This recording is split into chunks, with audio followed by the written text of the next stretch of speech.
do that. Right, so recording. Now, as with the moots that we have in London,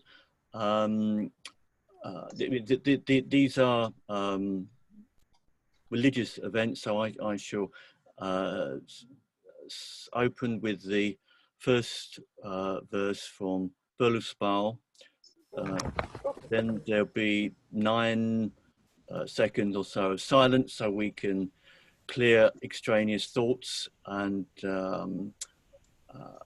prepare for this evening's presentation. Then I'll say a few more words. I shall light a candle, then we will begin, and I shall introduce the speaker. Right, so.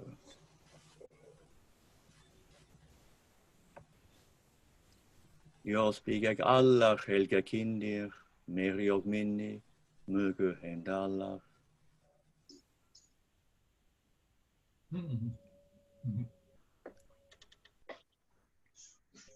Helt kvällsinner, helt natt och nyft, och redan augenblickligt sakersinnig och översittjandum säker, alla asir, alla ausinjer hälsja en fånget och våld.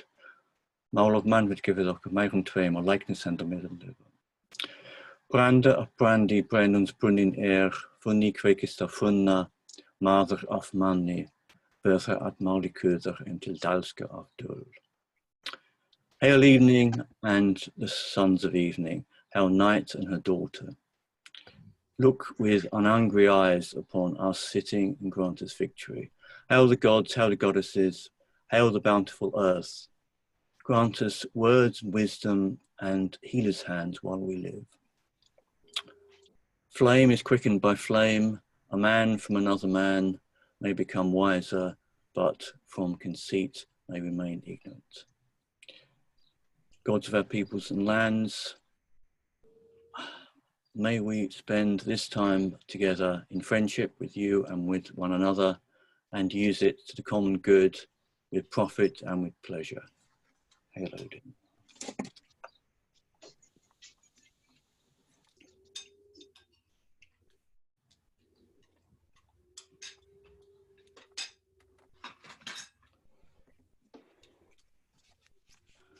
The meeting is formally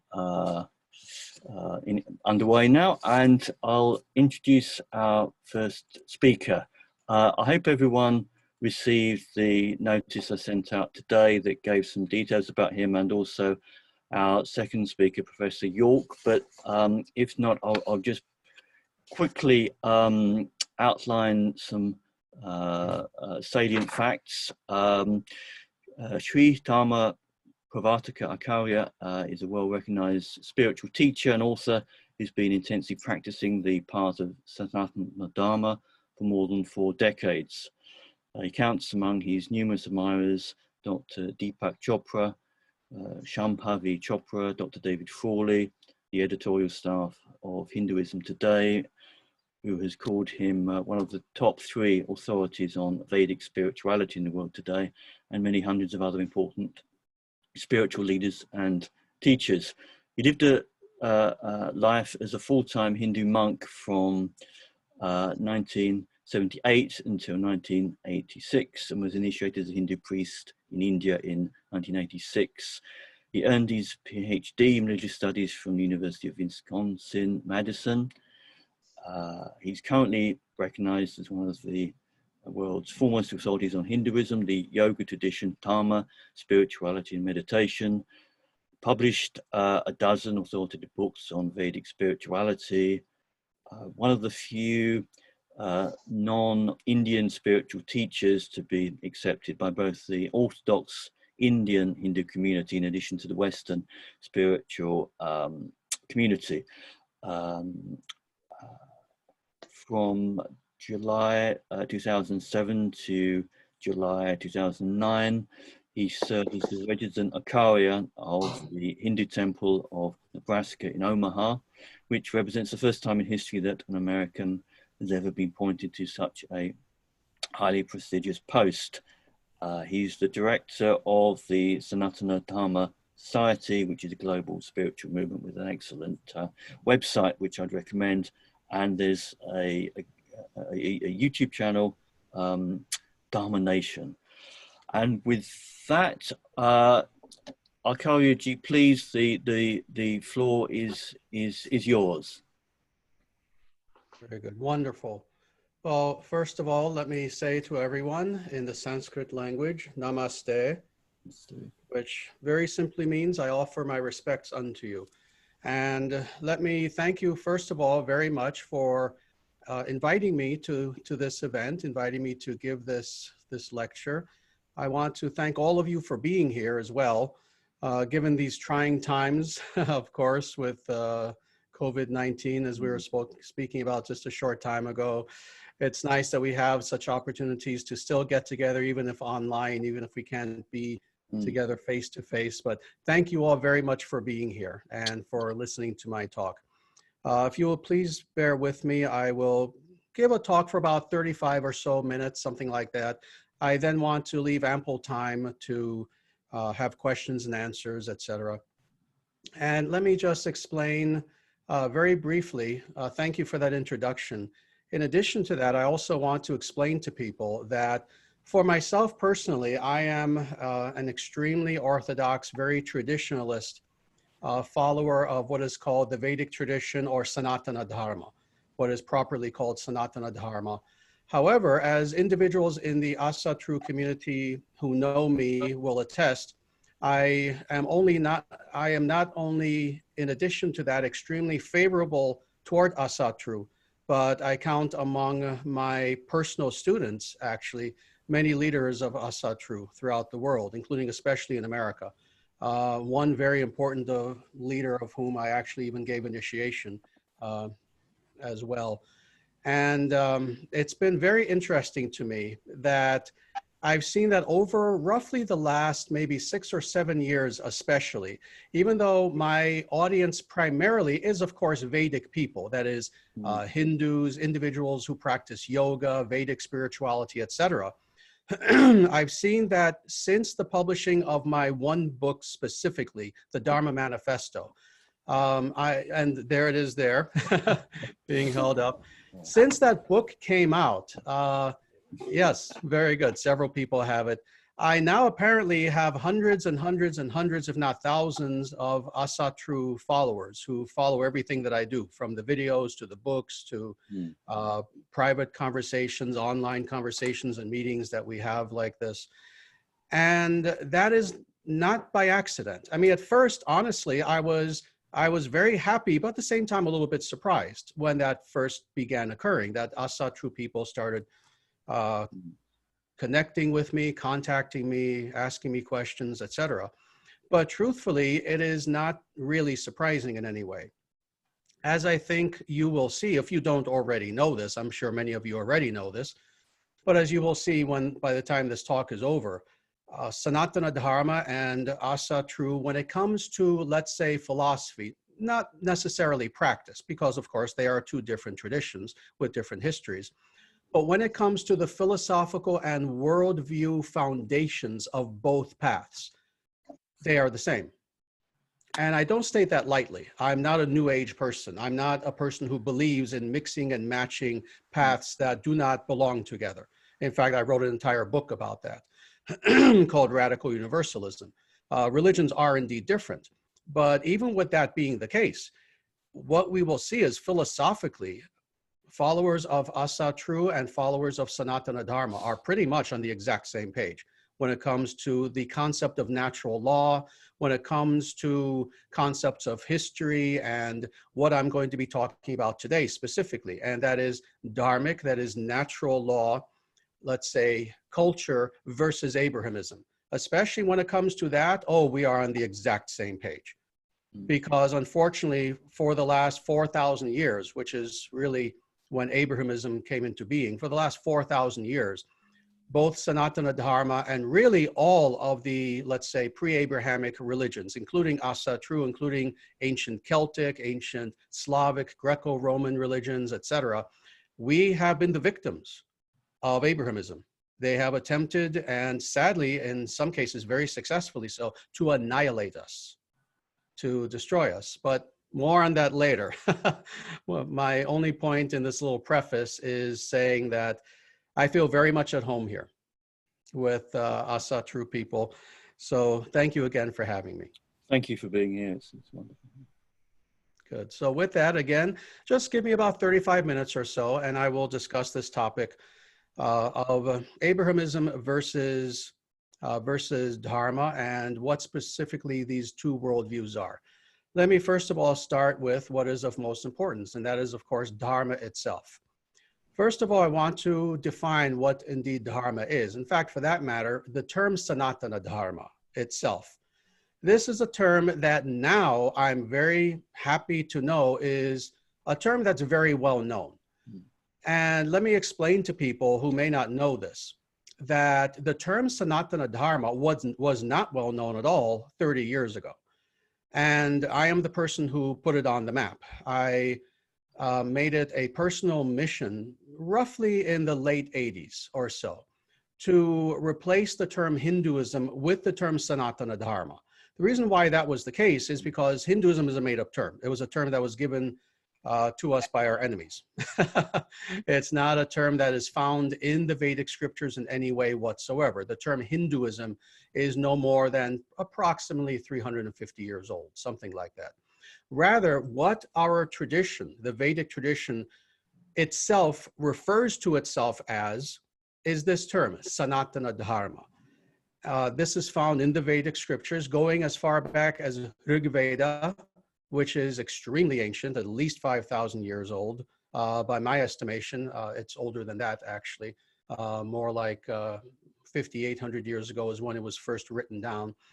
So you find this term all throughout the tradition itself. Now, what does this term mean? Well, very simply, Sanatana means that which is eternal. That which is eternal.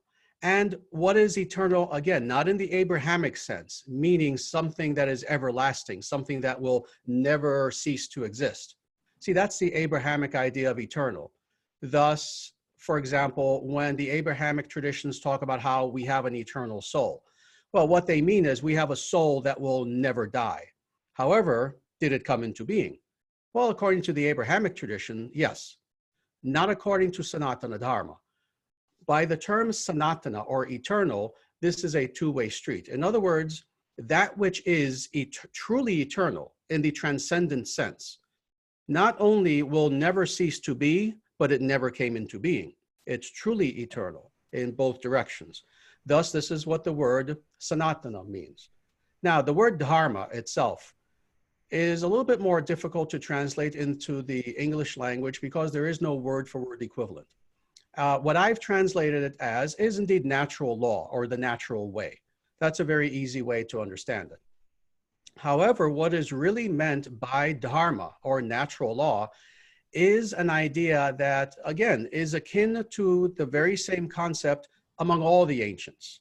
And that is the idea that when we look at the universe around us, when we look at everything that is perceivable, that is conceivable, whether we're talking about the actual, let's say, principles and forces of nature, whether we're talking about greater forces in the cosmos, whether we're talking about human behavior, thus translated afterwards into human law, et cetera, what we are talking about are inherent principles that are there found within the very structure of the cosmos itself. Thus, truly natural law, truly in every sense. Now, what's interesting is what all of the natural law traditions teach is something that really is quite simple to understand, not necessarily practice, but to understand. And that is that if we as individuals, as families, as nations, as peoples, if we live in accordance with this natural law that we find inherent in nature itself, what do we have? We have everything that is auspicious. We have health, we have prosperity, we have joy, we have happiness, etc., because we are working in conjunction with, indeed, the laws of nature, which themselves are upheld by the gods and goddesses, etc. And then conversely, when we begin to veer away from these natural laws, which again, I call Dharma, which is translated as natural law, When we begin to veer away from these laws, we have the opposite. We begin to have both ourselves as individuals, but then our families, nations, etc., begin to become morally corrupt, degenerate, unhealthy, etc., and to begin to express themselves in ways that are the opposite of the natural. Well, of course, you know, not really knowing everyone here personally, but understanding that you're all followers of Asa True, I'm sure you can guess where society has gone now, today. Well, of course, we're not following natural law in any way whatsoever. At least societies are not, nations are not, individuals are. Thus, myself, I would certainly think everyone who is here, who is watching this, you yourselves are doing your best to try to follow Dharma or natural law, etc. So we still have many individuals who are trying to follow natural law. However, of course, what is missing today very specifically, and I've noted this several times, both in writing, but also in several of my lectures, people may not be aware of this, but historically speaking, up until recently, there has never been a time upon the earth where you could look upon all the nations of the earth and say, right now, there's not one nation consciously following natural law. You could not say that until recently, roughly 20 years ago or so, something like that. The last nation maybe being the nation of Nepal, where they had a Chakravartin, they had a religious king who tried to rule in accordance with Dharma, but then he was overthrown quite literally by communists. Now there's not one nation that is being ruled in accordance with natural law or Dharma. There's never, ever in the history of the world been a time like this where you can point to one nation following natural law. But that being said, I want to back up a little bit and talk a little bit about the ancient world and about indeed the universality of this idea of natural law. Again, when we look at all of the ancient cultures of the past, the pre-Abrahamic cultures, I mentioned many of the, let's say, cultural spheres of Europe. So again, Norse culture, Slavic, Greco-Roman, Celtic, etc. Whether we look at those cultures, whether we look at ancient Persia, not the Iran of today, but again, ancient Persia, pre-Islamic Persia, when they were following Zoroastrianism. Whether we're talking about, again, pre-Islamic Mesopotamia, you know, Iraq, what today is called Iraq and all these places. Whether we're looking at all of South Asia, what today is called, you know, Pakistan and India and all these places, extending all the way through Southeast Asia, all the way to the Philippines, et cetera, et cetera. Whether you even talk about nations that are not that were not necessarily under direct Indo-European influence, like ancient China, et cetera, ancient Japan. Still, interestingly, all of these nations tried to follow this concept of natural law to the point where they all had their own words for it. Again, in Sanskrit, it's called Dharma. In ancient Chinese, it was called Dao. That became translated in Korean and Japanese as Do. In ancient Persia, this was known as Asha. Asha, same concept, natural law. In ancient Egypt, this was known as Ma'at. Ma'at, following the natural way, the ways of nature. And I can go on and on. There are quite literally hundreds and hundreds and hundreds and hundreds of ancient terms for this very same concept. Thus, when we talk about the ancient pre-Abrahamic world, indeed, the vast majority of the world, whether we talk about the grand civilizations like the Greco-Romans or even smaller tribes, actually, at least on paper, tried to follow this concept, at least respected the concept of natural law. Of course, this was not true for all the ancients. There were peoples, indeed, who did not follow natural law, and they were considered to be demonic individuals. Thus, those individuals who did indeed follow the natural way, the ways of nature, Dharma, they were known in the ancient Sanskrit as Arya, Arya, the noble ones, the noble people.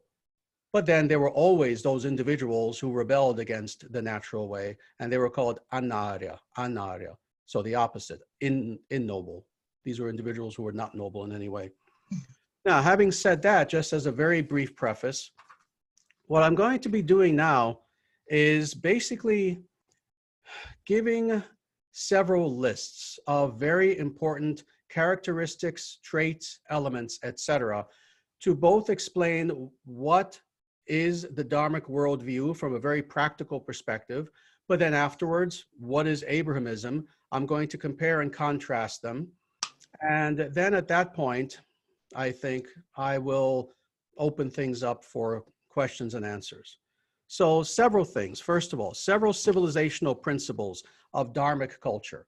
And again, you can go back 5,000 years, and these were ethical principles, these were behavioral principles, etc., that you would find in any civilization that tried to follow natural law. And you'll, as followers of Asatru, you will recognize many of these principles yourselves.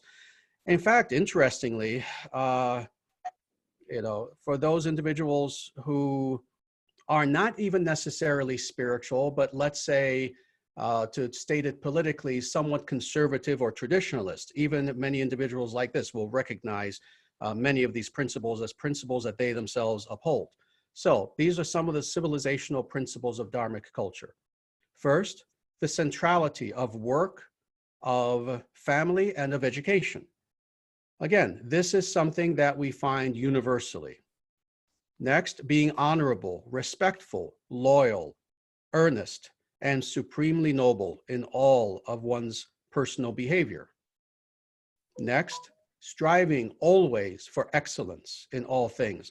This is another aspect, interestingly, of not just Vedic, but again, all Dharmic cultures or natural law cultures, is that what we find is that there are always individuals who very bravely strive for excellence in all things, regardless of what their field is, whether they're scholars, whether they're warriors, etc., artists. Our people strive for excellence. Good enough, in other words, is never good enough.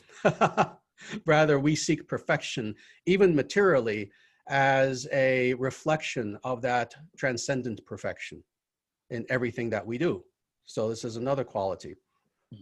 I'm going to be skipping several of these things because honestly, the research that I've done on this has fit several volumes, some of which are almost 500 pages long that I've written.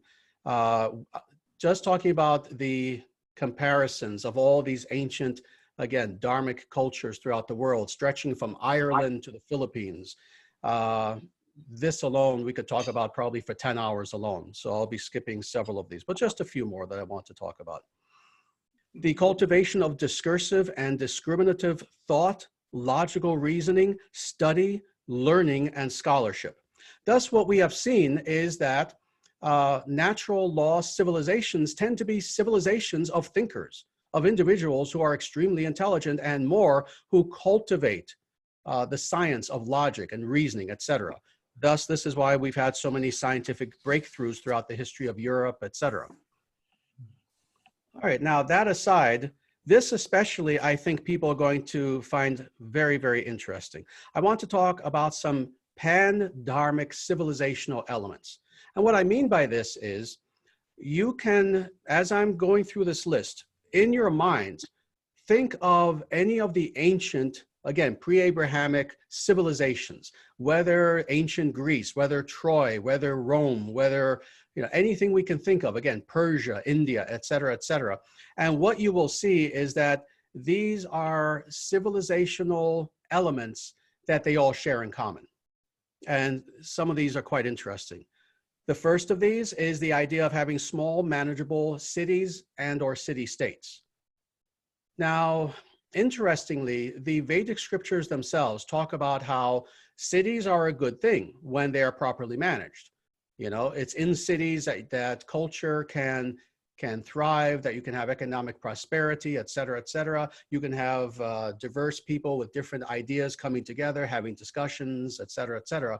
However, the Vedic scriptures also make it very clear that cities must remain small, otherwise they become degenerate. So interestingly, the maximal number of individuals who should populate a city in accordance with the Vedic scriptures is 50,000. There should be no more than 50,000 people in a city. Now, for myself, I come from New York City, where the population is 7 million.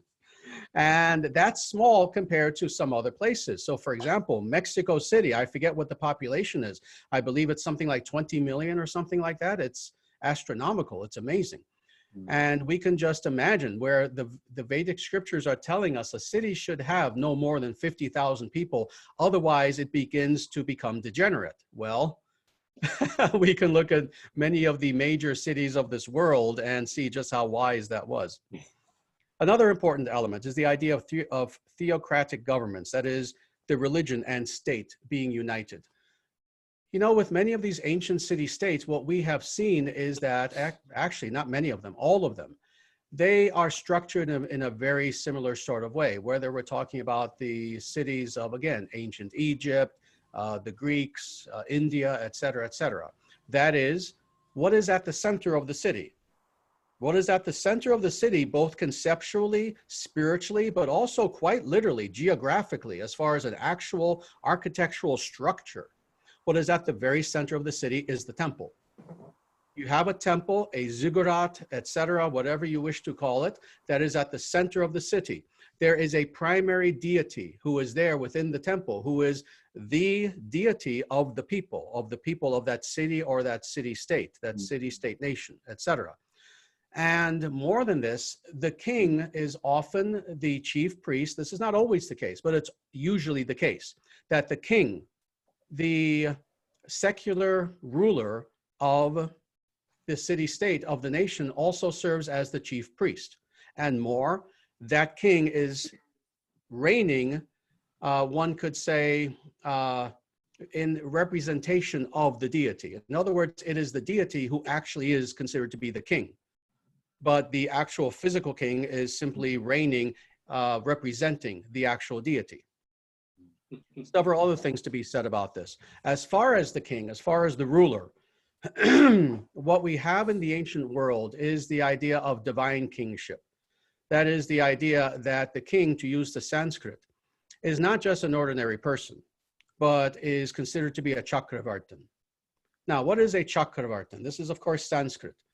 The idea of a Chakravartin is not just a king, but a perfect king. And what that means in turn is several things.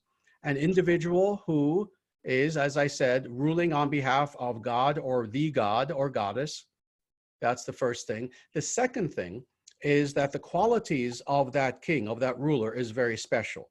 What they represent is the coming together perfectly of two seemingly disparate qualities that actually come together perfectly in the personage of that king.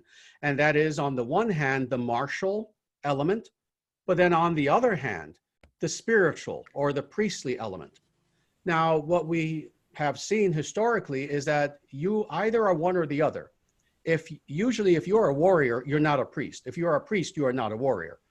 Well, with the perfect ruler, with this Chakravartin concept, that person is indeed both. That person is an individual who is highly spiritual, who in fact has the ability to teach spiritual truths, but at the same time, they can also pick up a sword and lead their army in battle. And they can be a perfect king, a perfect administrator. This is the idea of the Chakravartin. And again, this is a universal concept in the past. We found this, for example, with Plato in the Republic. He talks about the philosopher king. You know, and we find this with the idea of King Arthur as well. Speaking to individuals in the UK, of course, you know this, that King Arthur himself was in actuality what in Sanskrit we would call a Chakravartin. That is, he was the perfect king. He was an individual who, and this is the third element of what makes up a Chakravartin, a true ruler is one with his people and with the soil.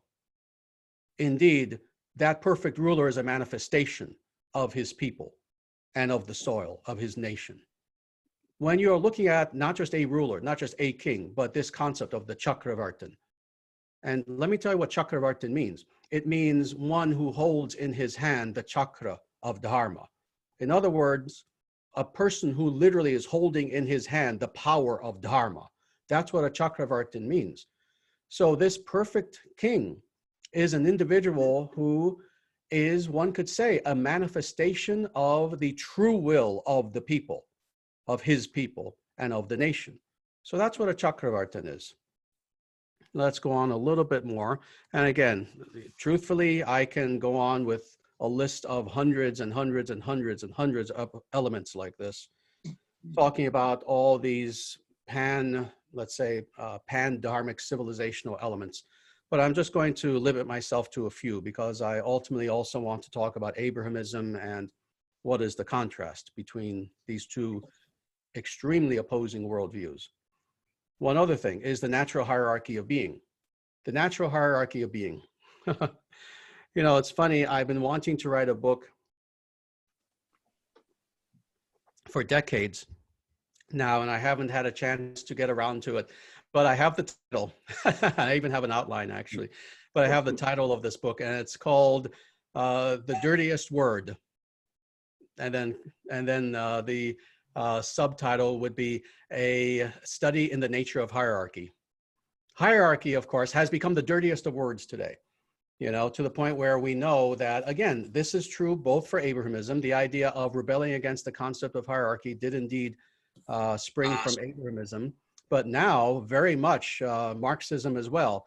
This idea of radical egalitarianism, where rather than understanding this natural qualitative hierarchy of being, where every single thing in existence, and again, both perceptually, that is existent objects, but also conceptually, ideas, concepts, etc., everything falls within a certain spectrum in accordance with its quality.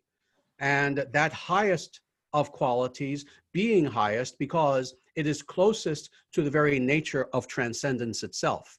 And that which is lowest being lowest because it is furthest away from that same transcendence. This idea of, again, this natural hierarchy of being is something that is universal in all natural law, religions, civilizations, cultures, etc. And it was understood that this was the only way, the only logical and rational way to understand the nature of reality, including human beings, including humans.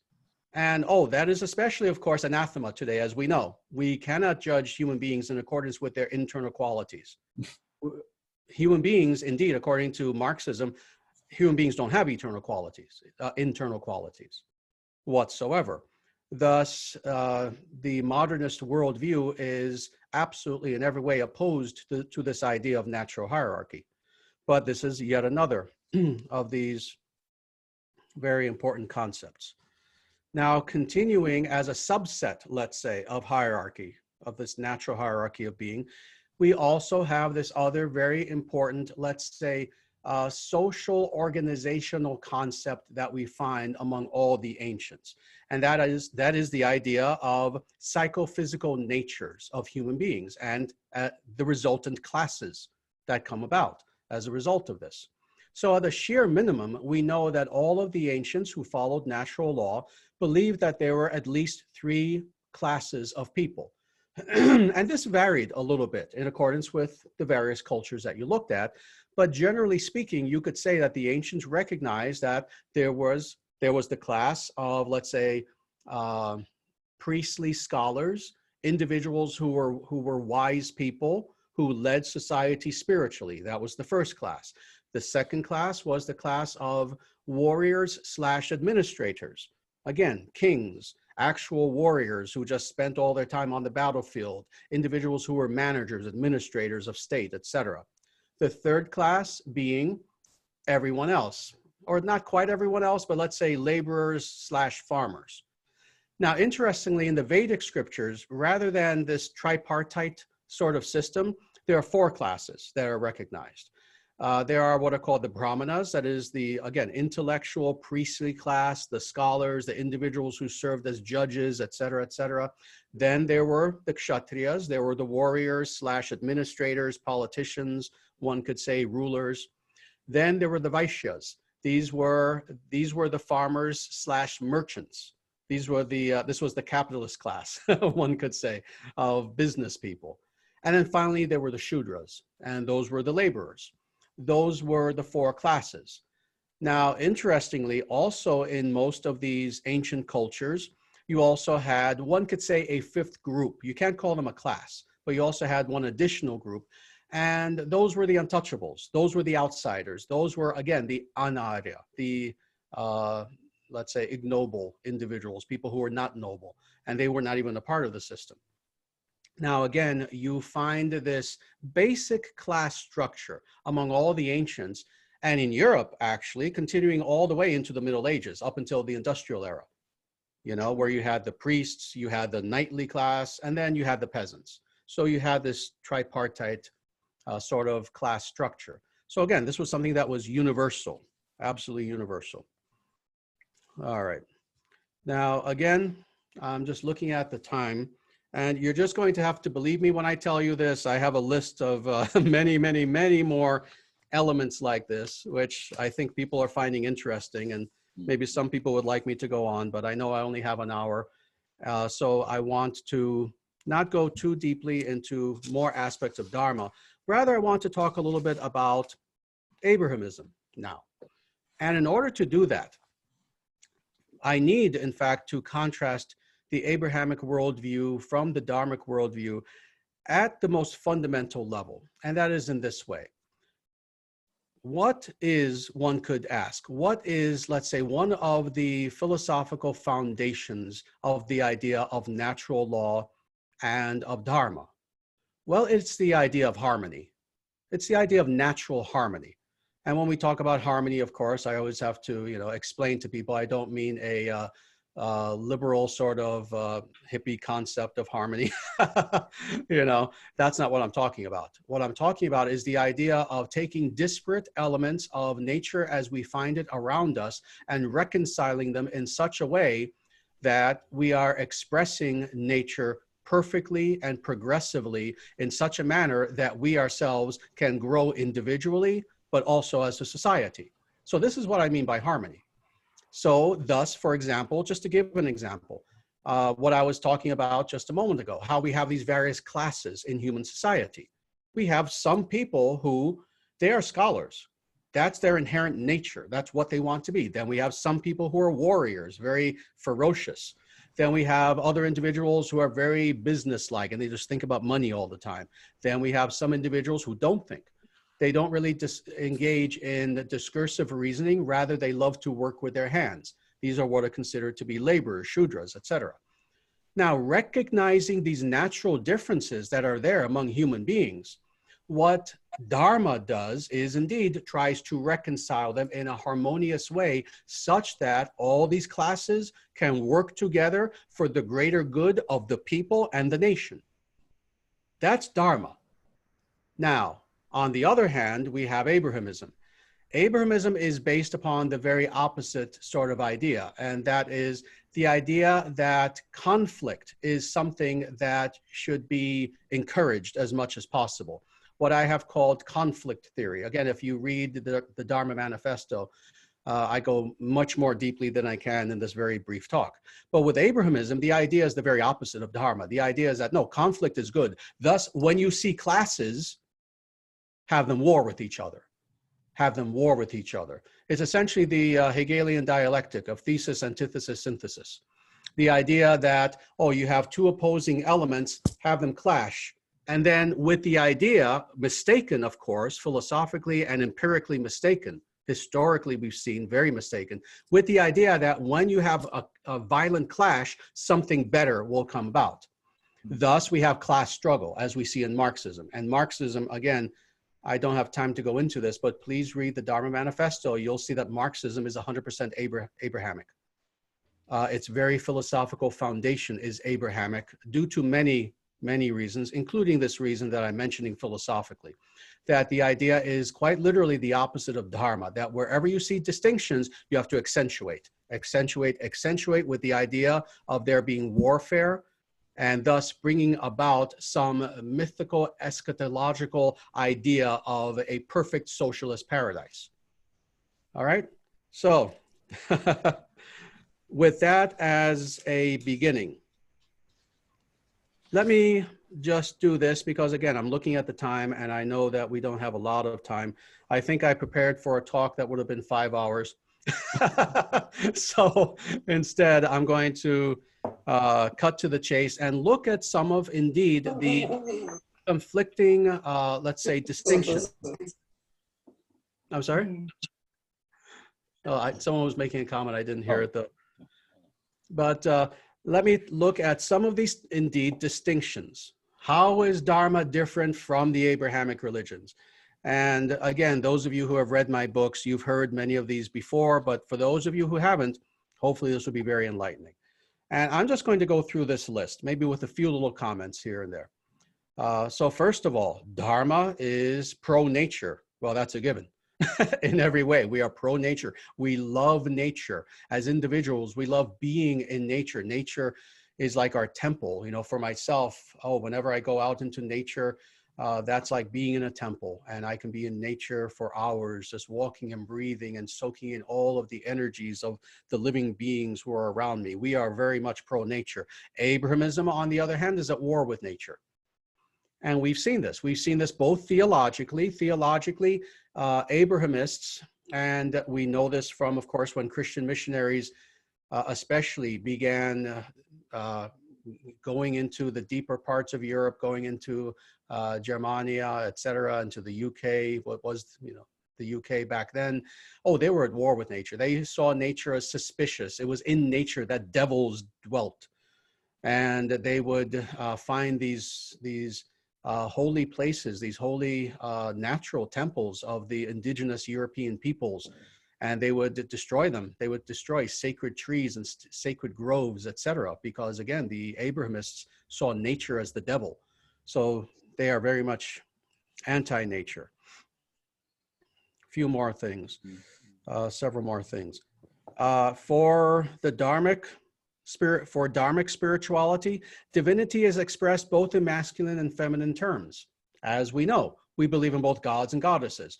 In fact, for that matter, for those of us who are more monotheistically oriented, so for myself, honestly, I am more monotheistically oriented, meaning that, I believe in the gods and goddesses very much. I believe in nature spirits, etc., etc. But I also believe that ultimately there is one supreme absolute, one transcendent absolute. Very much akin to what Plato and Plotinus would say, that ultimately there is the one who is above all things. But as a follower of Sanatana Dharma, we believe that that one, that if you wish to call it God, has both masculine and feminine attributes. So this is something that we find actually all throughout the, again, the ancient pre-Abrahamic world. For the Abrahamic religions, on the other hand, this divinity is exclusively masculine. There is no place for the feminine. There is no Sophia. There is no idea of the goddess anywhere within Judaism, Christianity, or Islam. Several other things that I'll talk about. Compassion versus justice. The Dharmic religions believe in compassion. This is why very often in the ancient literature, you will hear about compassion all the time. Compassion that is integrated also with the idea of justice. Of course, there must always be justice. But with the Abrahamic religions, on the other hand, what we have seen in a very practical sort of way is that the Abrahamic religions, and especially Judaism and Islam, tend to be law-based. That is, you follow the law, otherwise you are punished, and there's very little room for compassion. So, several other things. And even with this, I'm skipping quite a few things here. Very good. In the Dharmic cultures, beauty is revered. Beauty is something that is seen as a manifestation of the divine. Thus, whenever we see beauty, especially natural beauty, whether it's in human beings, whether it's in animals, whether it's in nature, whether it's in all of the various arts, whether it's sculpture, painting, music, etc., we love and practically worship beauty because, again, we see beauty as a pathway for knowing the divine. For the Abrahamic religions, on the other hand, again, just like with nature, they are suspicious of beauty. If a woman is too beautiful, she must be covered up. We must throw a veil upon her. In many of these Abrahamic cultures, you are not allowed to depict human beings. You're not allowed to depict nature in art, etc., etc. The architecture tends to be very, very, very austere, especially if you're a Christian and you come from the Calvinist tradition. You're barely allowed to even have a cross in your church, what to speak of depictions of beauty in any way, etc. So several other things.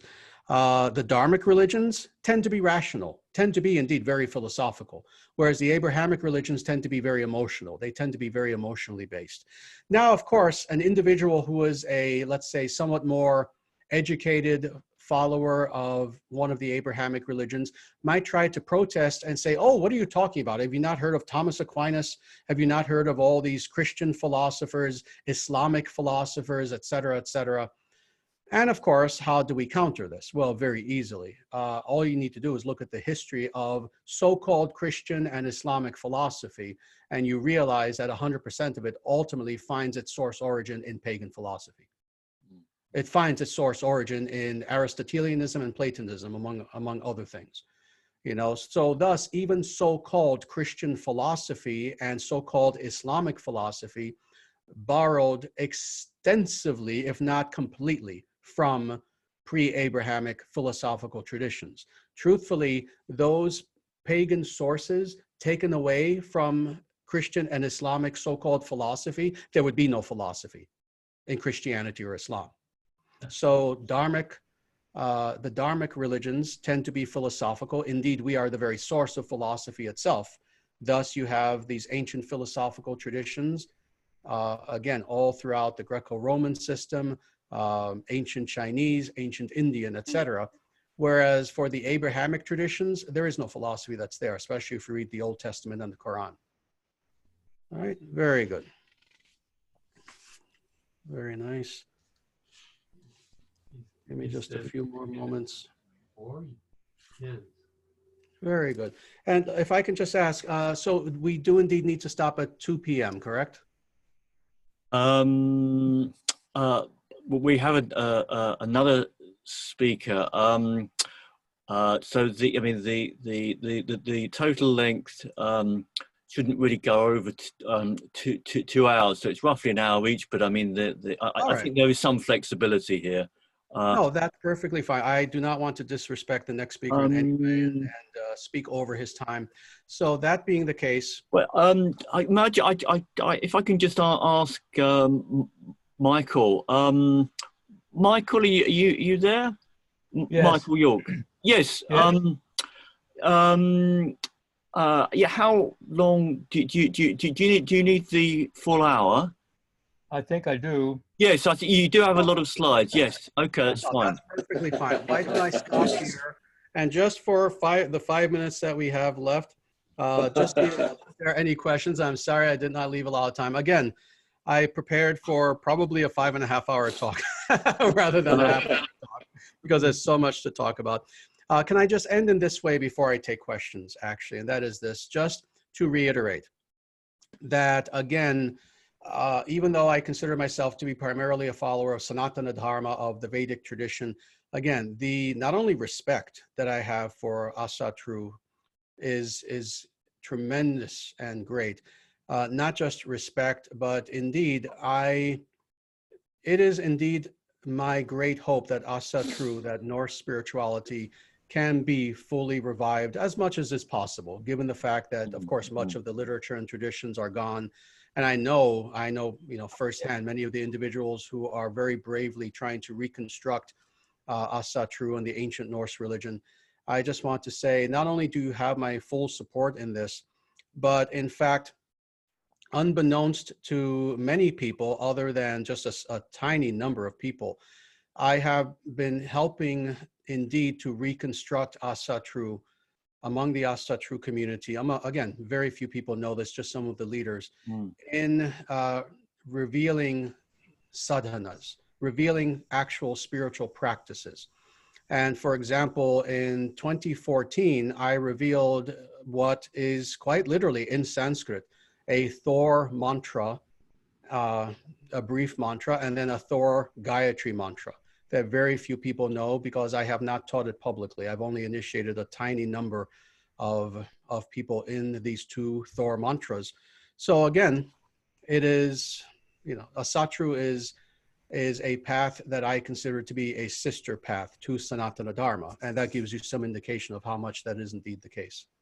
So with that, for the few minutes we have left. Any questions? I mean, first, I'd like to thank you profoundly for such a stimulating talk.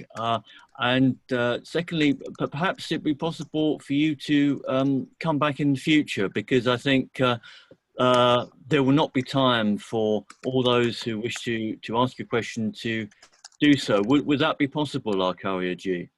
Absolutely. In fact, why don't we do this? Let's just make this a two-parter. So I gave my talk. Next time I come back, I will devote the time to just questions and answers. Yeah, that would be wonderful, particularly as you do have this relationship with Alcitra. That is going to be of great benefit. So I'm very pleased to hear that.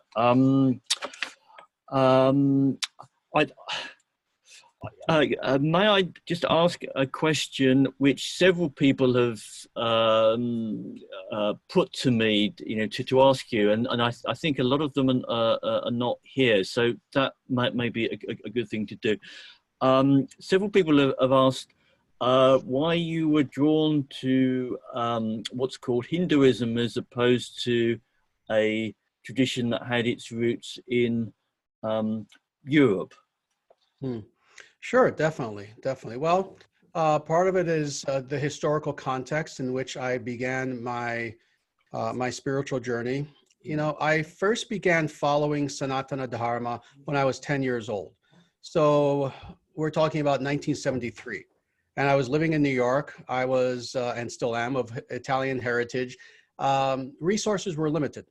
So there was zero knowledge. There was no internet. There was zero knowledge of Asatru back then, other than, among a small number of people. I mean, I know that, people have been following Asatru in the West, for many decades, even decades before then. But truthfully, in 1973, as a 10-year-old Italian-American living in Brooklyn, yeah, I mean, it took me years before I ever even heard the term Asatru or really had access to learning a lot about the ancient European religions.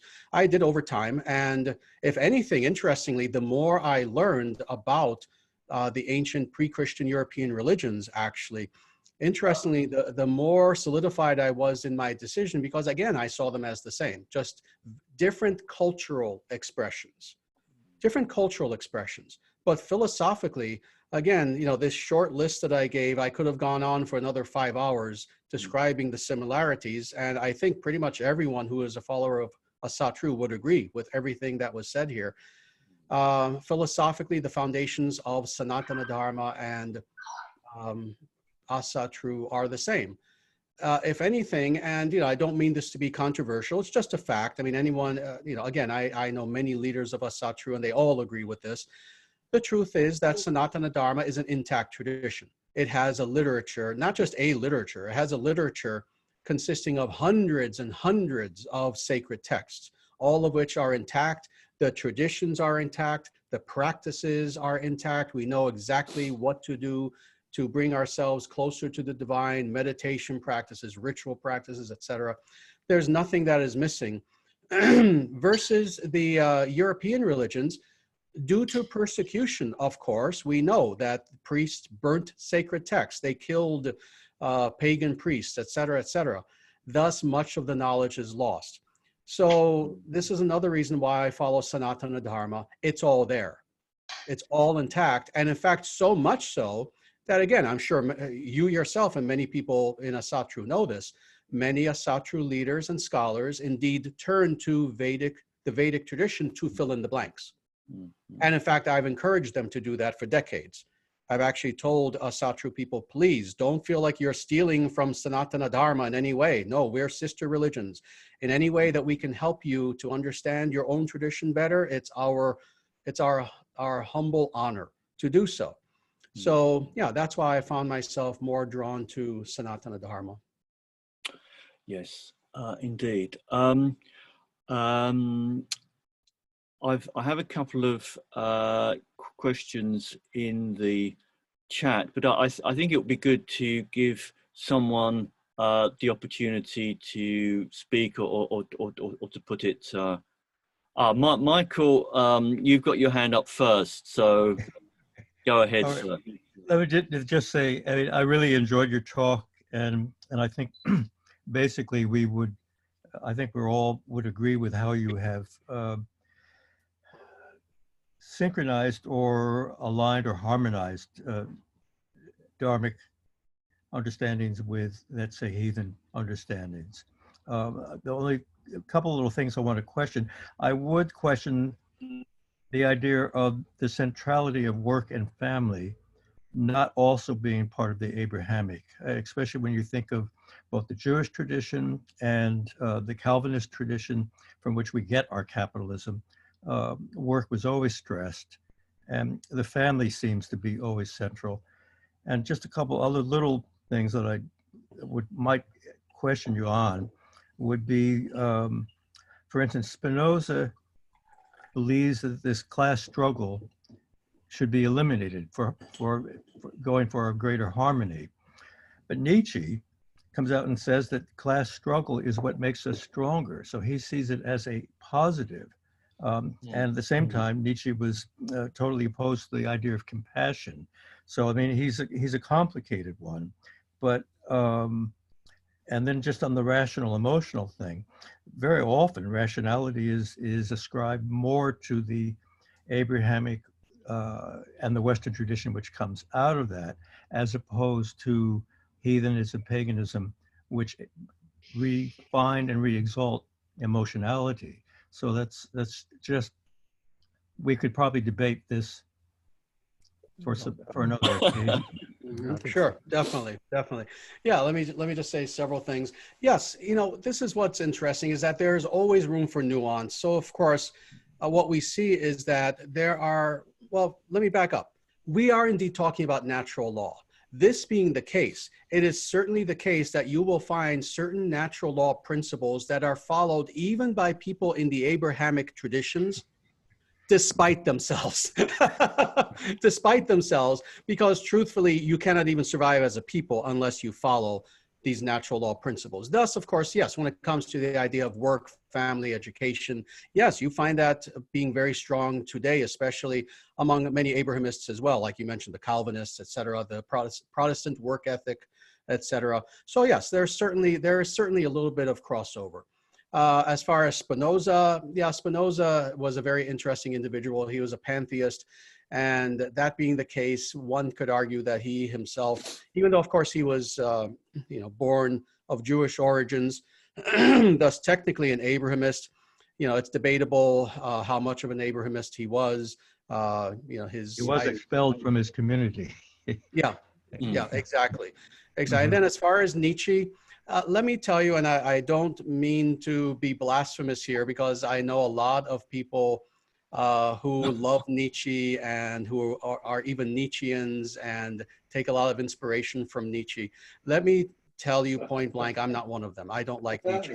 I have studied philosophy very extensively. I essentially have, my PhD work was in philosophy of religion, and I've studied philosophy academically. I did that for 10 years. I don't like Nietzsche. I don't even consider him to be a philosopher in any way. And yet that is why he's a very confused individual, and you can get anything from him, both good and bad. And again, all very confused. And I forget the last point that you made. Can you just remind me?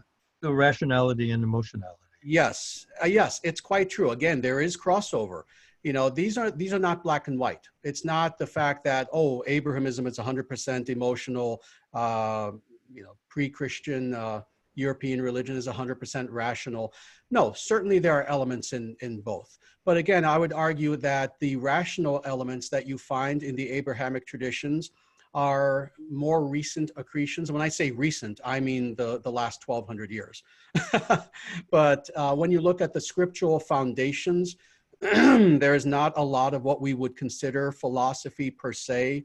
That is the idea of metaphysics, ontology, ethics described in the philosophical sense, et cetera, but rather a lot that is based upon blind faith. This is true for the Old Testament. This is true for the Quran especially. There's nothing of any real philosophical content that is there in what is recognized as actual philosophy. But then ultimately, it's true that even when speaking about, let's say, the non-Abrahamic religions, yeah, when I said that these religions tend to be more philosophically, rationally oriented than the Abrahamic, not to the exclusion, however, of the mystical, and not to the exclusion of experiential insight. Indeed, if anything, the idea of many of the ancient philosophers, this was true especially for Plato, but quite a few of them, Plotinus, Socrates, is the idea that that philosophical rational insight is meant to lead ultimately to experiential insight. That is an actual connection and communing with the absolute, with that which is transcendence. So while it's true that philosophy is something that has been of extreme importance, again, to all the natural law cultures, not to the exclusion of mystical insight and experience. So again, yes, there is some nuance that is there. And again, necessarily there has to be, because even with the Abrahamic religions, as much as they have been at war with the Dharmic cultures since the very beginning of their existence 4,000 years ago, with the coming onto the world scene of Abraham, there is necessarily going to be some crossover, because even those individuals who are at war with natural law themselves have to follow natural law to some limited degree just in order to live, just in order to exist and to continue as a people. So there will always be a little bit of crossover. So yes, very valid points. And thank you for making those points. Thank you very much. Mick, did you have your hand up or were you just eating? No. Peter, did you have your hand up? I did, yeah, please. Yeah, it was extremely interesting, and thanks for your speech and for attending. The questions I had really were in terms of the Abrahamic religions. The issue seems to be that they're effectively utopian, and there's also this idea of either a chosen people or a chosen a religion which will dominate, and that will bring the end times effectively. And in terms of this, is there, in respect to Hinduism, is there this idea either of a the end times of a utopia or an a scatological end reality, or an idea effectively of heaven and of this dynamic, and also in terms of the domination of Hinduism, or of that faith complex actually expanding and evangelizing and dominating. Is there this sort of will to power, as it were, in Hinduism as in the Abrahamic religions? I hope it makes sense. It makes absolute sense. Yes, it's a very good question. And I will try to answer this accurately yet briefly, because, you know, again, I don't want to take away from Professor York's time. You know, I know he's also going to give a very interesting lecture. But yeah, I will try to answer this briefly yet accurately. Abrahamism is indeed, it tends to be extremely utopian in the worst sense of that term, of course, meaning the idea of creating some sort of perfect world that has never been witnessed before in history. You see, that's what utopianism in the worst sense of that term actually means.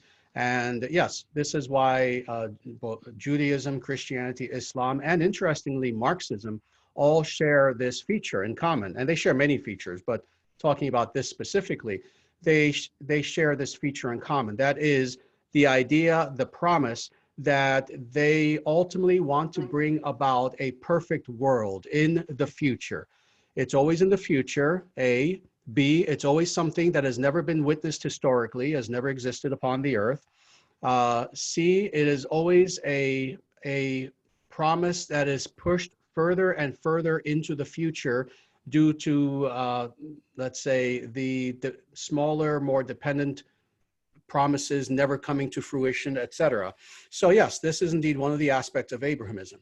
Now, talking about the Vedic tradition, let me first of all say this very general statement, but then I'll go a little bit in depth.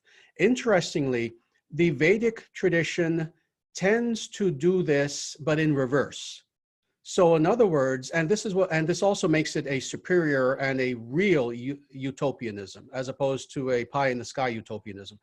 Rather than talking about a future coming into being of a state of reality that no one has ever witnessed, what the Vedic, and in fact, not just the Vedic, actually, again, this is a common element among all the ancients, the Greco-Romans and on, you know, I can give the whole list of all these ancient peoples. They would agree with this.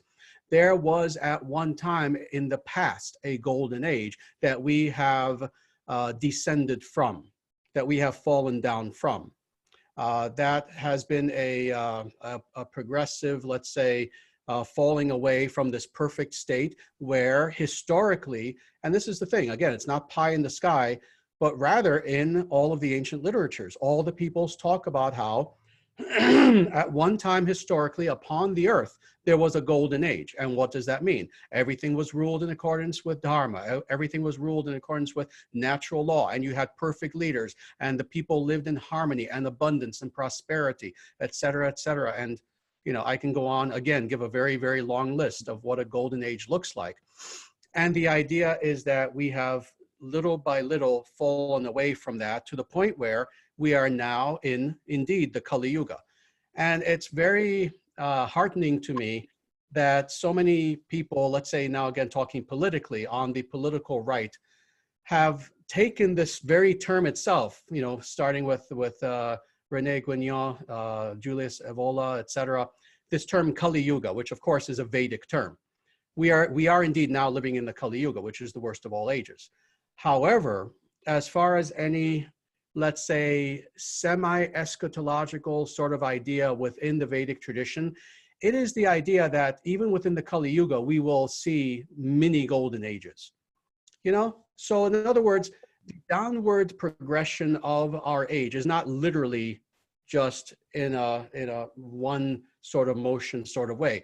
Rather, it's downward, but then a little golden age, and then downward more, and then a little golden age, and then downward more.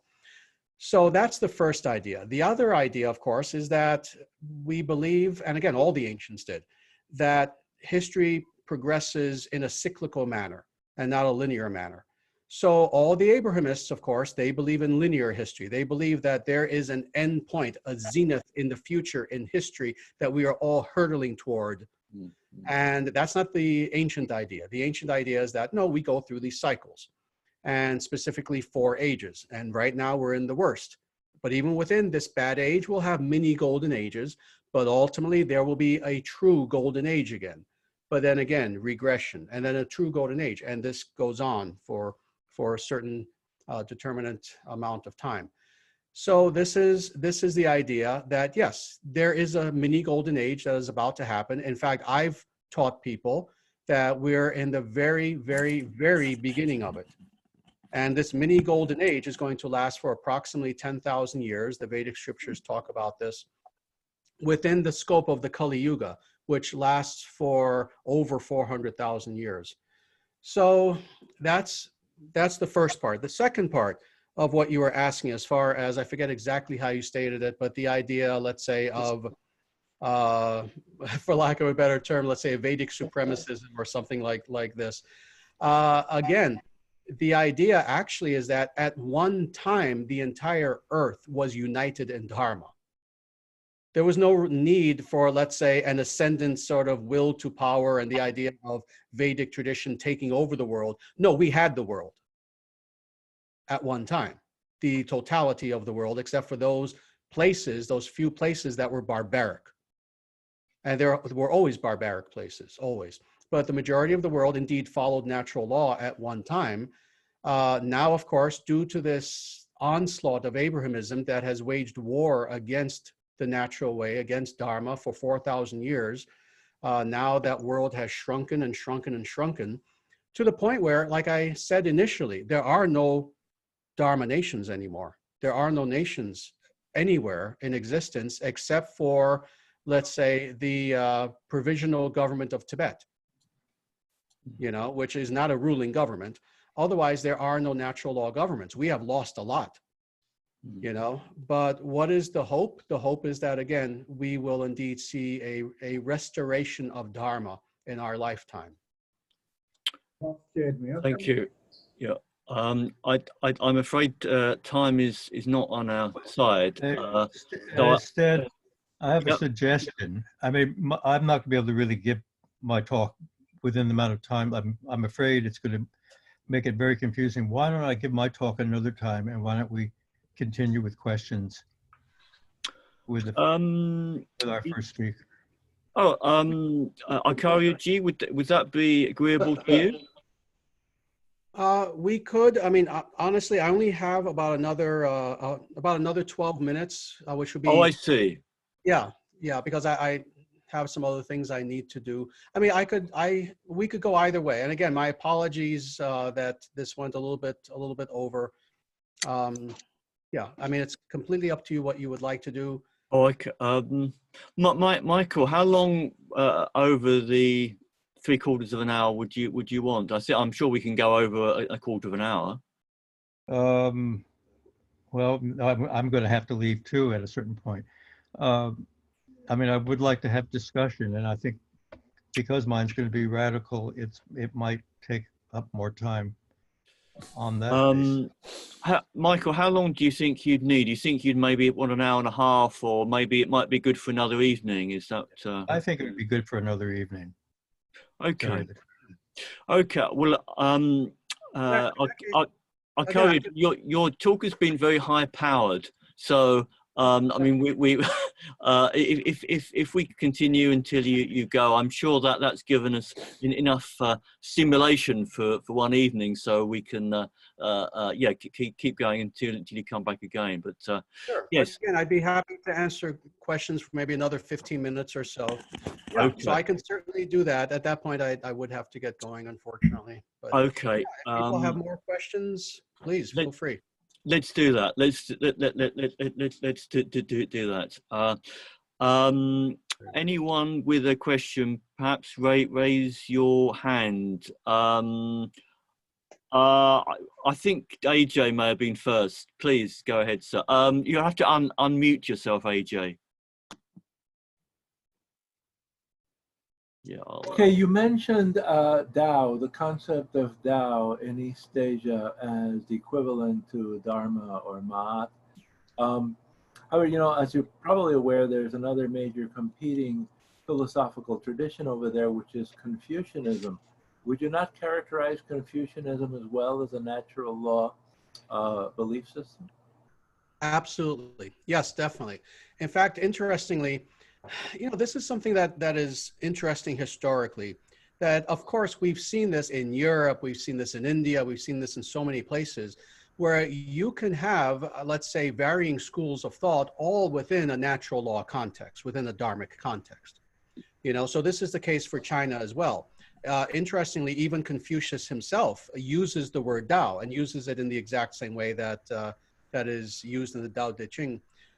So yes, they both are natural law traditions. The only difference being that, of course, the way that the Tao or Dharma or natural law is expressed in, let's say, Taoism itself is a little bit more direct, is a little bit more, one could say, mystical, for lack of a better word, experiential, etc. Whereas the way that it's expressed in Confucianism is much more practical, much more politically, socially, behaviorally, ethically, etc.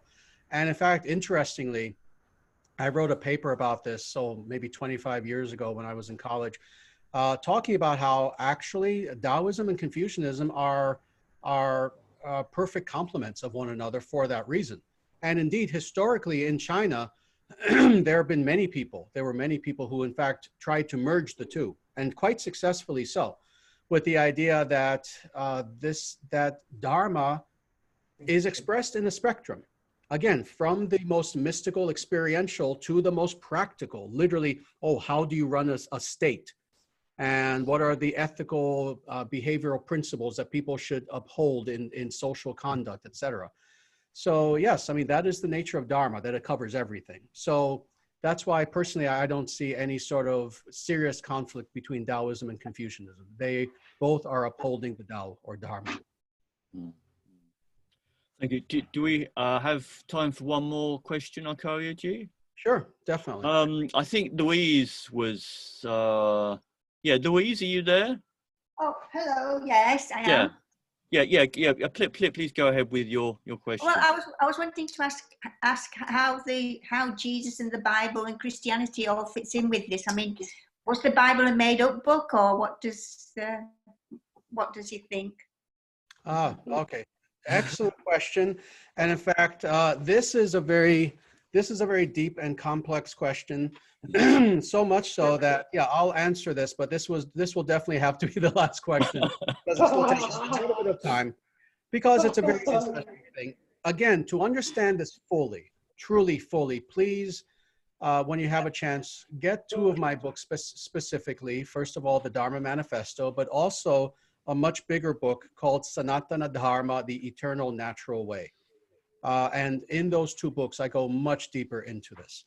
And that is this. Yes, I've talked repeatedly about the Abrahamic religions, and I understand that for many individuals who follow Asatru, this is kind of a blanket category. For myself, however, I take a nuanced approach when it comes to the personality and teachings of Jesus specifically. You see, and it's not just myself actually, many individuals who are not Christian in any way, and I'm not Christian at all by any means. At the same time, when we look at the teachings of Jesus specifically, we see a fellow dharmi, a fellow, let's say, individual who followed Dharma. In fact, so much so that I consider Jesus to be a Dharma master. And in fact, most of the gurus, acharyas, etc., in the Vedic tradition who know about Jesus also consider him to be the same way. As far as we're concerned, Jesus was an individual who historically we have seen by his actions, by his words, was, as much as was safe, and ultimately wasn't because they killed him, he was at war with Abrahamism. He was an individual who stood out in his culture.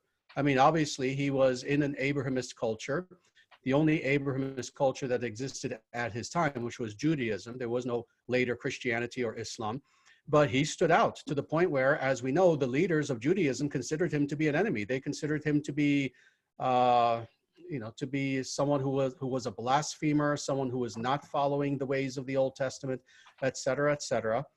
And I consider him to be an individual who was doing his best to teach Dharma in a very dangerous Abrahamist context.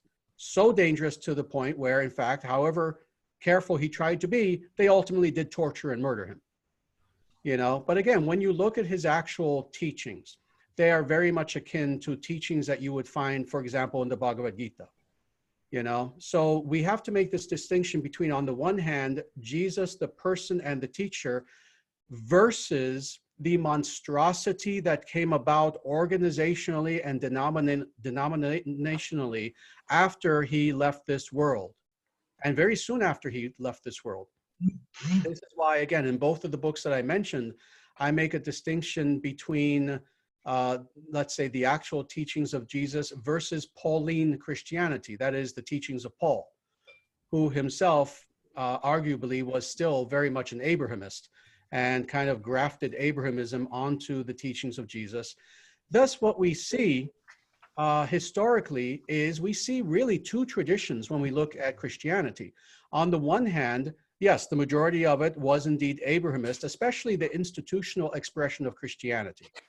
The missionaries going out of their way to persecute people and burning people at the stake and just this reliance on Old Testament intolerance. This is what we find to be the vast majority of Christianity. However, what we also see is this minority expression of Christianity, where we have seen historically this thread that has been there of a more, let's say, mystical expression of the actual teachings of Jesus. Thus, you have individuals throughout history, you know, the various mystics, you know, like the Desert Fathers, or individuals like Saint Francis, etc., who truly did try to live authentically spiritual lives to the point where they themselves were often persecuted by the official church. You know, and as far as I'm concerned, again, Jesus himself was a Dharma master. Christianity, on the other hand, became an institutionalized, let's say, expression of Abrahamism in the name of Jesus that led to the very opposite of what Jesus taught. So this is why, you know, when we talk about how Christianity has been an enemy of paganism, heathenism, Dharma, etc., that is indeed the case institutionally. When it comes to Jesus, the person, on the other hand, again, if you actually read his teachings, they're quite good. They're quite good. They're very much akin to what we find in Bhagavad Gita and other places. Okay, that's wonderful. Thank you very much. And I know you have to go now. Do you have time for me to formally close the meeting, or do you have to rush off right now? Absolutely. No, I have a few minutes. Yeah. Okay. Okay, that's good. I'm sorry for those who have questions that there's not time for, but I hope Archarya will come back again at a future Moot. I hope that's possible and we can arrange that. It would be my pleasure. Apart from that, I would like to say two things. Dhanyavad and Vishva Dharma Ki Jai, victory to the universal Dharma. Now, I will now close the meeting and I shall blow out the candle, and then perhaps people can chat a little bit, before we formally close. Now, Amotugur amiskunsame azir at kveldis galdagloefa ono eprender maki roinde moi egeviner ise ivekemur ul betrukit og at not skal kveld løfa. Sigur either, sigur os, frieder either, frieder os. Blessed gods of our peoples and lands, at evening shall one praise the day, and at night shall one praise the evening. We offer thanks for what we profited by and for what we have found pleasure in. Punvanto Vishwam Aryam, Gura Gurfgavarulinaskulum, let us make the world noble. Hail Odin. Thank you again, Archarya Ji, for coming. Thank you everyone for participating. Thank you, Michael, for the work you've done preparing for this evening. But let's hope we can convene again for the next Moot on the 10th of June, when we can. Would that be okay, Michael? I'm checking. Yes, I think that's all right. That's wonderful. That's wonderful.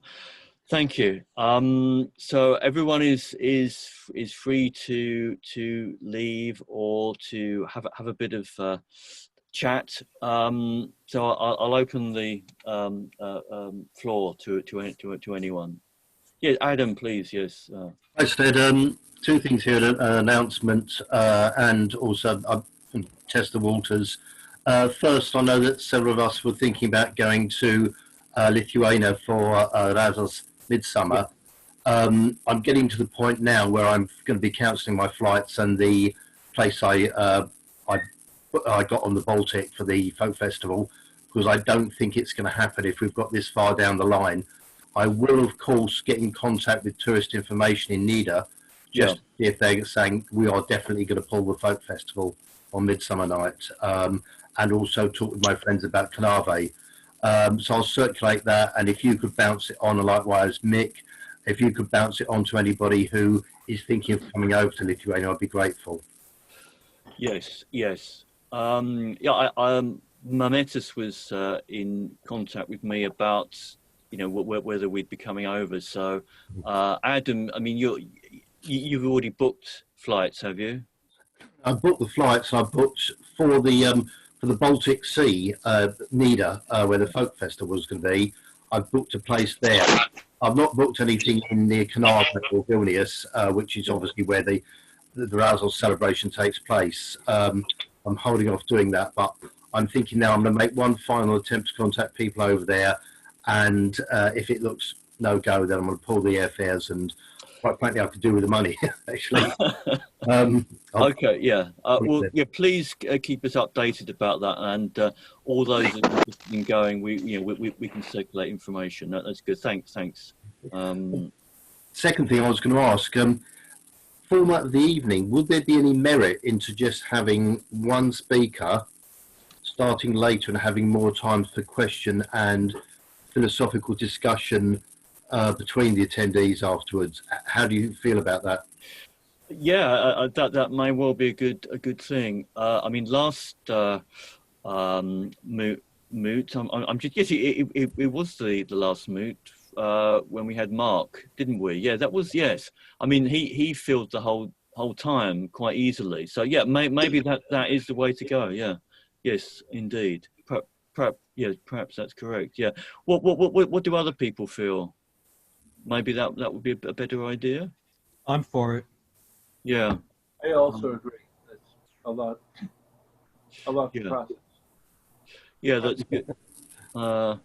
Because I think it's quite intense with these meetings.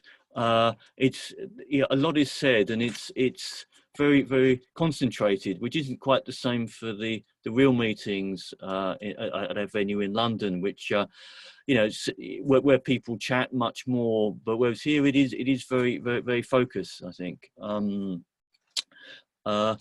Robert, what was your question you were going to ask? I mean, what I found really interesting was the group chat, and just using that just to sort of pose some ideas that were flitting through my mind during the talk. And I think the idea of having some form of, I think it was Adam, wasn't it? About having some form of philosophical discussion, because some of the points which were raised were so deep, you could be discussing them for, a substantial period of time. So I think that'd be very, very worthwhile indeed. I mean, for example, when Louise asked her question, that got me thinking about, like Gnosticism, and then those, the lost years of Christ, during which he was believed to have traveled to India and explored Buddhism. So I think these are an whole range of areas. Yeah, definitely. Yeah. I'll be back on that one. Paul, I think we've only got one Paul. Paul, what did you think of what he said about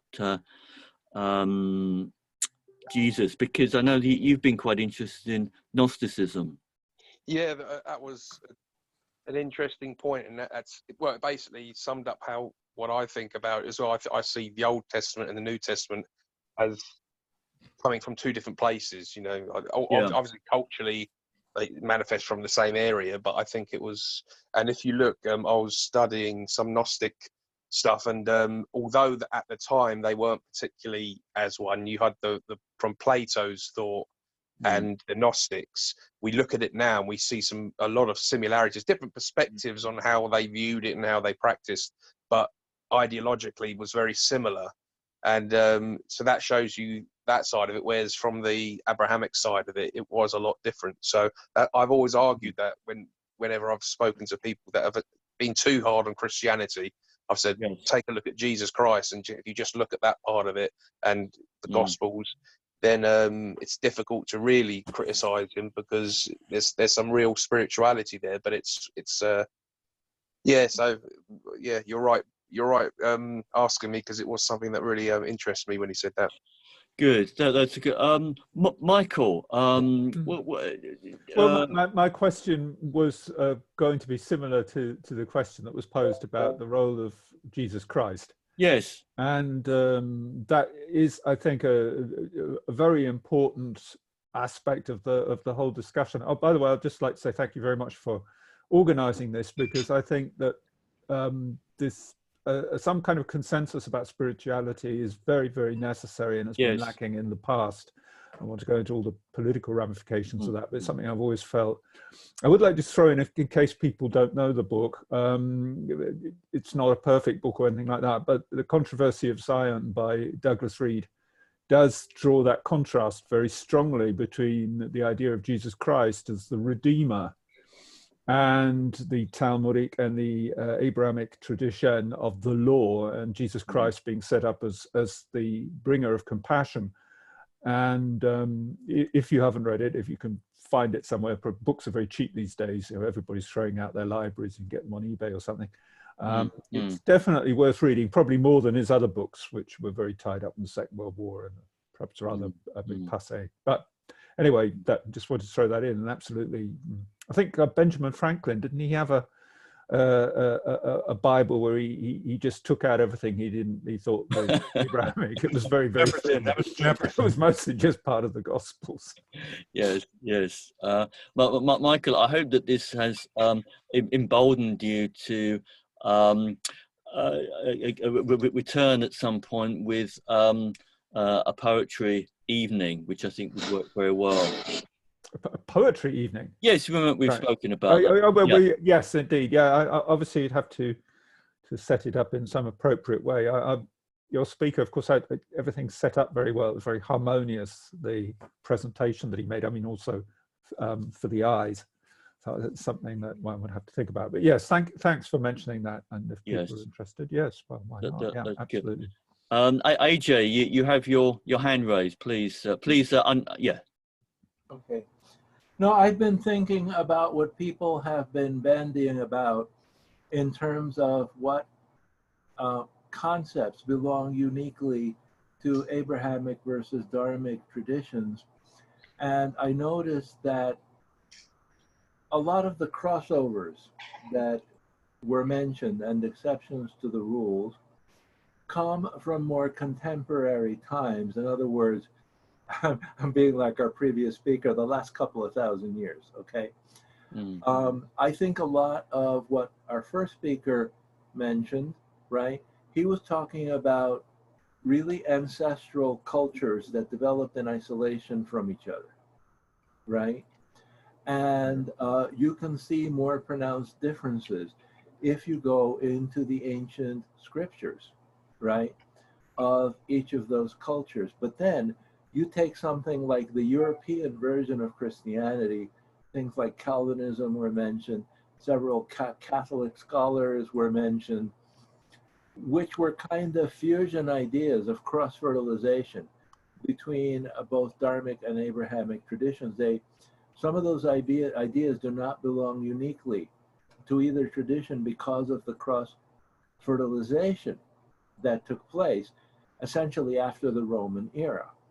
You know, the Romans went around and conquered everybody, and it was like the first instance of global culture emerging, and then a lot of these ideas were exchanged. So I think we have to be careful, right, in tracing the origins of these ideas and the different traditions that were essentially indigenous to different areas from the kind of imperial cults that sprang up later with these world-spanning empires, many of which were syncretistic and fused elements.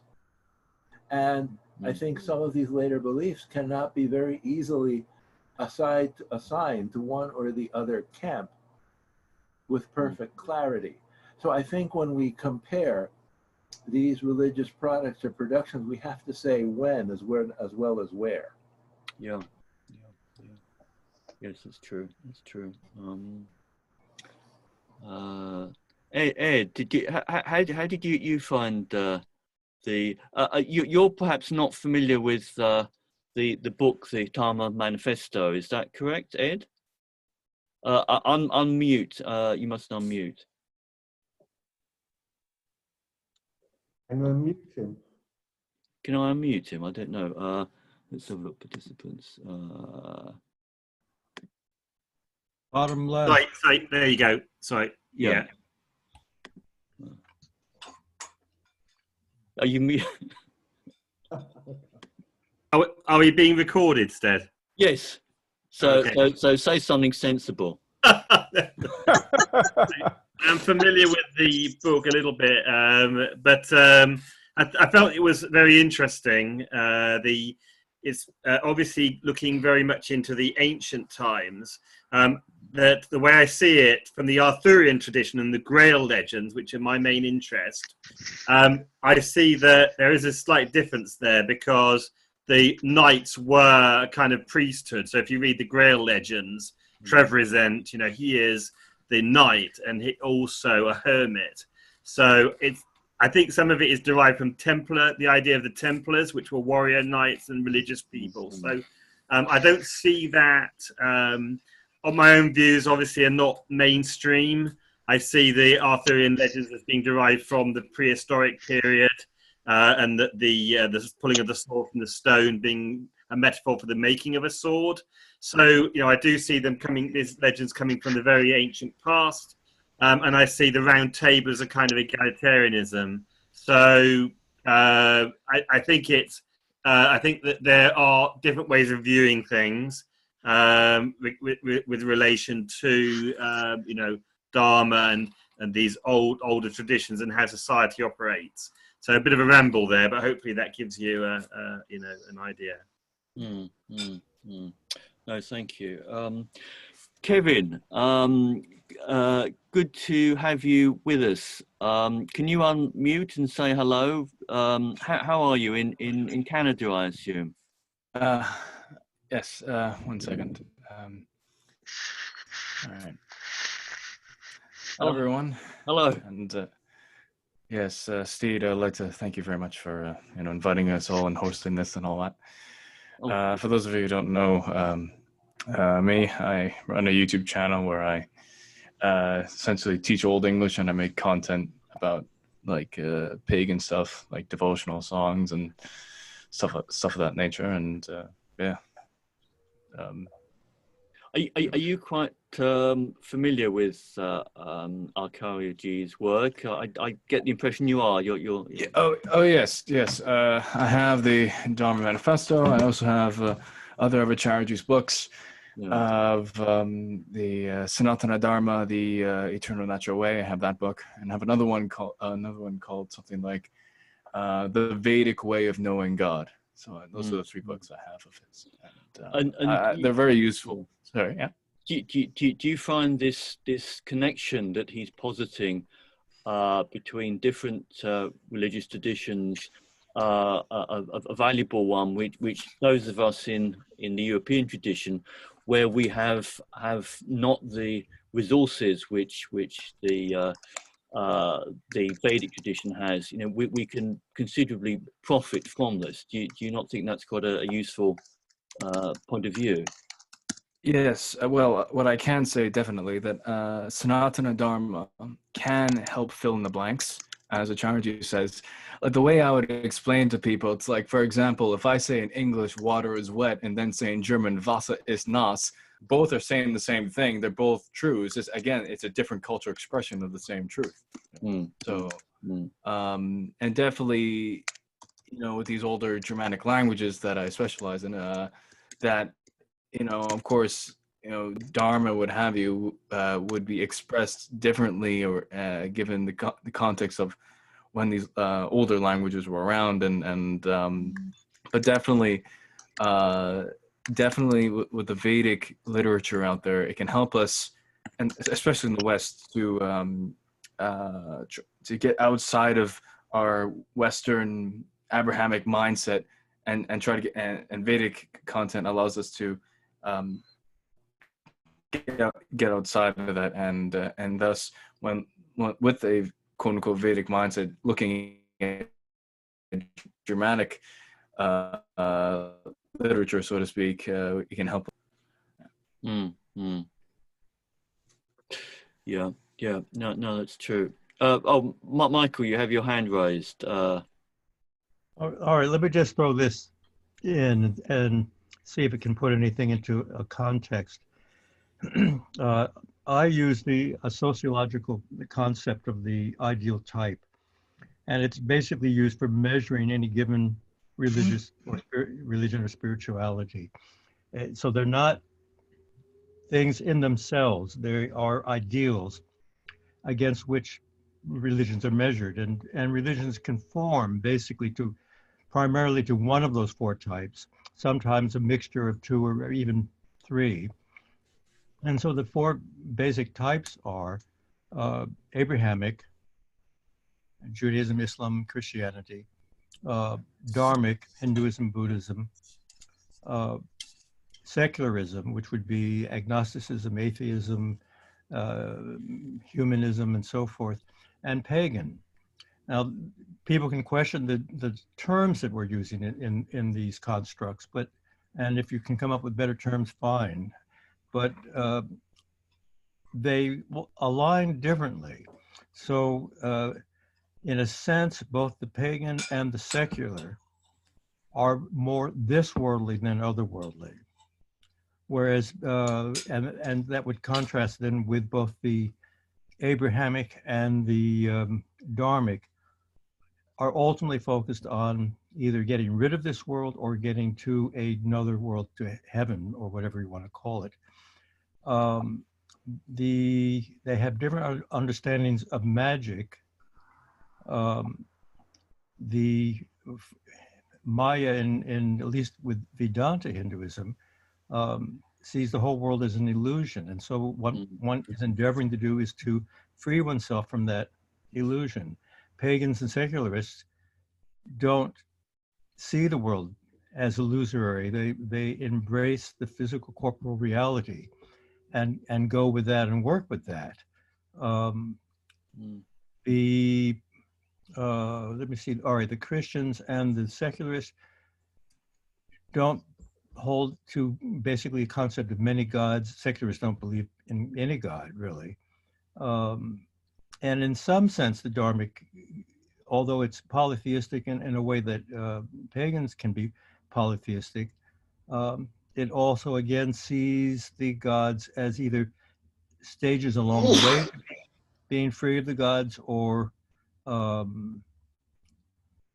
ultimately wanting to bypass even the gods. So I mean, so there's different ways of analyzing, and they align, these four different types align individually, sometimes with one and sometimes with the other.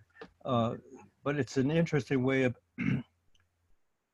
looking at religion, maybe being able to put our talk tonight into some kind of a context, and how it is, what the similarities are with the Dharmic approach, or at least with the Hinduism as it was being explained to us tonight, and our heathenism, and maybe more broadly our paganism. So I think that you should touch on quite an important difference. I think that's what I took from what you said, that Dharma or natural law as manifested in India by Indians is very likely going to be differently manifested in Europe by Europeans, because we have a very different evolutionary history. We've got a different genetic makeup. In Europe, we survived the several ice ages, I think, and eating meat has got a certain continuity and importance here, which I don't think historically it's had in India, where the tradition for those who are religiously minded has been not to eat meat. And similarly, it's hard to imagine European culture without the cultivation of vines and the brewing of beer, really. Whereas in India, lots of religious people don't really drink, and that maybe is quite a fundamental difference, really. Steve, I haven't seen you for ages. How are you? How did you find the talk this evening? Are you talking to me, Stan? Yeah, how are you? Yeah, I'm very well, thanks. Yes. Yeah, it's really interesting. Yeah, it's really interesting. I mean, I've listened to him speak a few times. And it's always good to engage in these matters, yes, especially at these times. I've been in solitude in Spain for 2 months, so oh, really? Yeah. So the lockdown has been more severe where you are than it's been over here. Yeah, I think. Yeah, it's been very, very thorough. That's how I describe it. Yeah. But yeah, I mean, it's great. I mean, this subject's at the forefront of my mind at the moment. It has been for a while. Yeah, so it's always a pleasure to consider these subjects.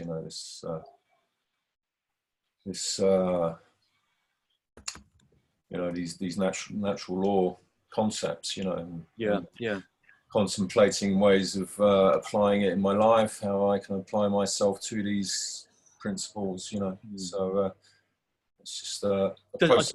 I suppose that would tie up with your interest in dietary matters. It's that yeah. When I studied naturopathic medicine, and you know, I was just prior to this session, I was cooking some food, and I was thinking about an aunt-in-law of mine who lived her life in accordance with the Vedic traditions. This is like 20 years ago, and I spent some time with this lady, very nice lady, and she ate in accordance with Vedic dietary principles. And I just remember that there were these 5 key spices that were in every dish, and they had some kind of medicinal quality. So yeah, I was wondering about that. And just, you know, I know that there was sort of some energetic principles behind them, you know, that these I think represented elements and things like that, you know. There's I think that there was quite, or there is quite a sophisticated analysis of foodstuffs, as you say, in how they're seen to animate one's being. Yeah, that's right. Which does come from Vedic teaching. That's true. Ben, how are you? Ben, are you there? You'll have to unmute. Sorry, I wasn't unmuted. Oh, how are you, sir? I'm fine. I'm doing good. Good. That's good. Did you enjoy this evening's presentation? Yes, I did. Well, I was looking forward to hearing from Mr. Archarya. I liked his book, or at least as an introduction. It was the first thing I read, which made me, well, his book, the Dharma Manifesto, particularly the introductory part, I found was a good introduction to the concept of pagan philosophy, worldview, in a way that made me take it very much seriously the first time.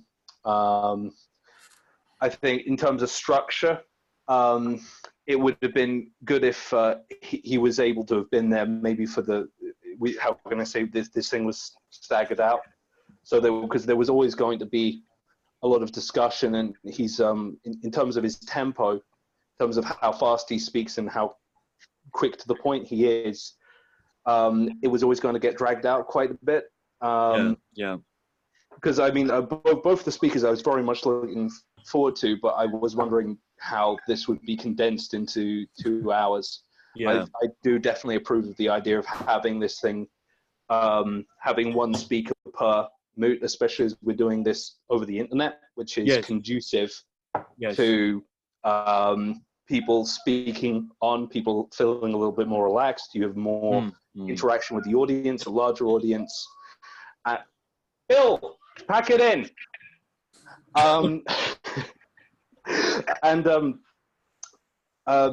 Sorry. I mean, this is only the second one, so yeah. I remember the last Moot was fantastic because it went completely in a new direction, and it was extremely dynamic. I don't think there's any shame or any problem if you have maybe a speaker who is not a confident speaker, and he finishes his talk after maybe half an hour, and people don't happen to have any questions. It's not the end of the world, really. Whereas running over is usually the problem. If something runs over, well, how can I say, you know, you have your hour or 2 hour time slot that you give people, they're going to be available for those 2 hours. And I think that would be very conducive. The future, I think it's the same thing with Professor York's talk. I'm sure, just from what I've heard, it's going to provoke a lot of discussion. So that too, Yeah. I think, should be, if he's able to do it, if it's available, would be a 2-hour slot, certainly. Michael has sent me pictures to illustrate the talk, and from the pictures alone, I think this is going to be very interesting. Lots of very good images. So yeah, I think that there's going to be a lot there. I'll just say hello to other people that I have not seen. Is that Oskari? Have we met? Hello. I can't hear you, I'm afraid. I don't know. You seem to be unmuted, but I'm afraid I can't hear you. Yeah, that's strange. I can't. Yeah, you're unmuted apparently, but I just can't hear you. Sorry about that. But good to hear you anyway. Moria, hello. I don't know who you are, or do I know you under another name? But hello, whoever you are. Heather, hello, Heather from Iceland. It's very good to have you here. Hi, tak. Tak. This is the first time I've spoken to you in English, I think.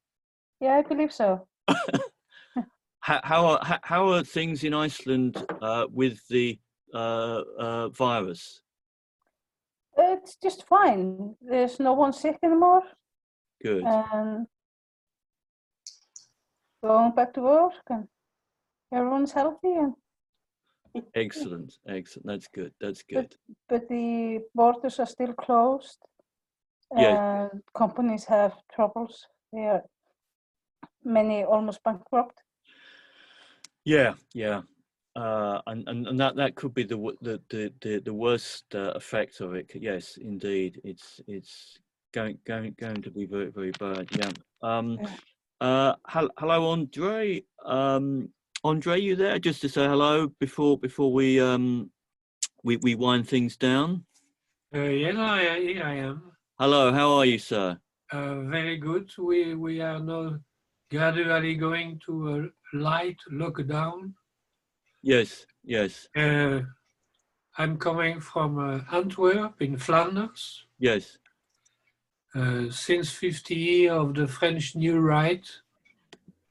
And in my ancestor in Antwerp already 100 years ago, they were giving names as Achille, Virgile, and Ulysse to the 3 cousins of my mother. So for me, my way is already very well traced since a long time. And Flemish, it's a little bit like Scotland or Baskenland. We are born separatists. And I enlarged my vision to the actual revival of the Hanseatic League that has been active from 12th to 17th century, but has been restarted in Holland in 1980. And it's today a flourishing cultural and touristic association from Flanders to Russia. So for me, let's say I have found my satori. My line is clear and everything is clearly, certainly due to the fact that as a lot of people of my generation, I have been obliged by the social pressure to study in French. And I lived half my life in French and the other half in Dutch. And I chosen clearly for the North European, where at the end of the week, most of the lands are speaking of the day of the sun instead of the day of the Abrahamic well-known anarchist living on a cross today. So, well, I think we've had some good a good range of participants, people in France, Germany, Iceland, Belgium, Greece, I think, with Peter and America. So that's very good. People are beginning to leave, so I think we'll end the meeting now. But thanks so much for everyone to come, and those people that are not on my mailing list, please get in touch so I can send things out to you for the future. But yeah, thanks very, very much. I think the next one will probably be on the 12th or 10th of June, but maybe there'll be some other things in the meantime. So I'll close it now. I wish everyone a very, very good evening, and a big thanks to you, Stedder. Thanks for organising it. Yeah. Thank you. Thanks, Stedder. Yeah, thank you. Thanks for organizing. And also, I have a little technical question. Yes. Okay. Oh well, go on, Andre. Yeah. It seems that when you speak, down you see share screen, and I sent you a mail explaining that in the middle of a speech, you can also show image coming from an iPad. So I've seen some stock exchange guru doing that, and it can be useful to show, for an example, short video in the middle of a presentation of a yes. And yeah, no, I think I can do that. Great. All right. Well, enjoy your dinner if you've not already had it. I think I'm going to get mine. So yeah, bon appetit, and we will meet again soon. Thank you. Okay. Bye, everyone. Bye. Thank you. Good evening, everybody. Bye. Thank you. Bye. Bye. Bye. Bye. Bye.